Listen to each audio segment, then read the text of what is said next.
So let's review the development environment that we're going to need to continue working with this course.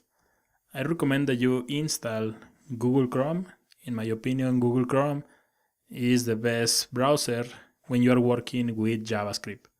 Of course, if you are already comfortable using Edge or Firefox, you can continue working with those browsers. But I'm going to be using Chrome for the rest of the course. And also we're going to need a text editor, and Atom is a really great editor.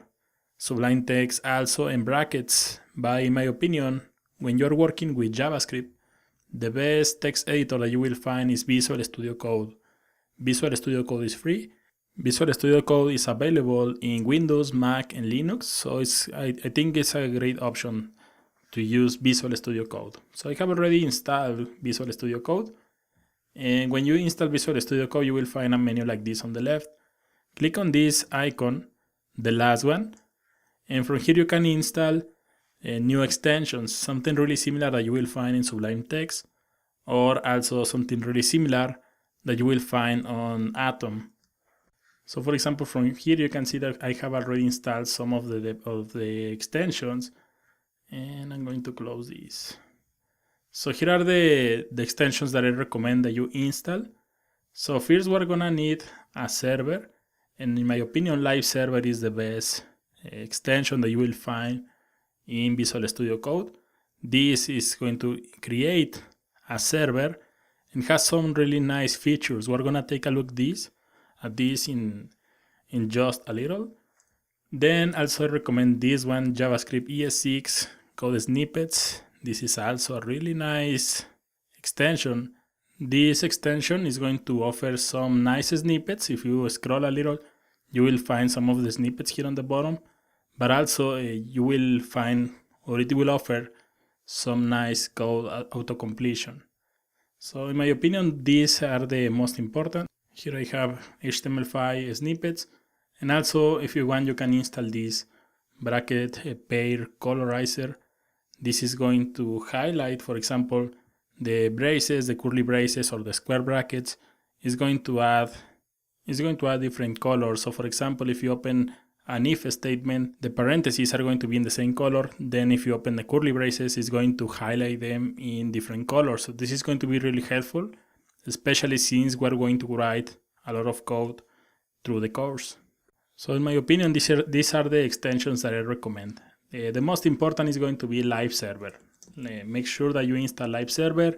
If Visual Studio Code sends you a message that it needs to restart the editor, then start again. And for example, if I close this, everything from here, we're gonna create the folder. We're gonna open a new folder right here, and I'm gonna call this one Learning.js, something like that. And we're gonna use this to start working with JavaScript. We're gonna learn all the fundamentals in this folder. So then I'm gonna open this in Visual Studio Code. Click and drag this to the editor, and this is going to open a new window. So I'm gonna make this a little bigger, and here you can see we have Learning.js. In Visual Studio Code, you can create a new file clicking on this first icon, and I'm gonna name this index.html. Then since we're using Visual Studio Code, this already has Emmet, which is a really nice tool to write HTML. So for example, you can create the basic HTML5 structure just by adding the exclamation mark and hitting tab. So basically Emmet is going to allow you to create something like this. For example, a dot in container, and or hit on tab is going to create a div with the class container. You can create other snippets, for example, a UL, and then you can add the greater than, then li by 3, and then you add an anchor, and you click or you hit on tab, and this is going to create an unordered list with 3 list items, and each item is going to have an anchor. So Emmet already comes in Visual Studio Code. You can also install Emmet in Atom or Sublime Text, but you need to install this as a separate extension. So finally, I'm going to add an H1 right here. I'm gonna call this one Learning JavaScript. And if you remember, we installed Learning JavaScript. If you remember, we installed Live Server. So click on the right button of the mouse and you will find at the bottom Open with Live Server. You can click here and this is going to open the server with Live Server. One of the really nice features about this Live Server is that you can, for example, I'm gonna make this smaller and also this one. You will find this live reload feature. So for example, if I add something like p, hello, and save, you don't have to reload the browser. It's going to detect these changes and it's going to reload automatically. And this is going to be really nice. So this is going to be the server already running. You can see the URL or the IP is really similar to the local host. So let's say that you finish working in this day. Here on the bottom you will find this port and you can click here and this is going to stop the server from running. And let's say that in the next day you decide that you want to continue working. There are two ways to launch the server. You can right click on the mouse and click on Open with Live Server, or also here on the bottom you will find this button that says Go Live. If you click here, this is going to open another window with the current server.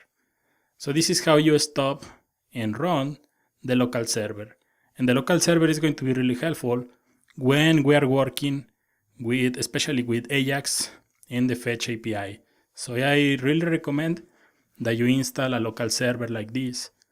There are other servers for Sublime Text and Atom. And also Brackets has its own server, just in the case that you decide to work with one of those editors. So I'm gonna remove this hello. I'm gonna remove also this h1. So in the next video, we're gonna write our first JavaScript program. So see you in the next video.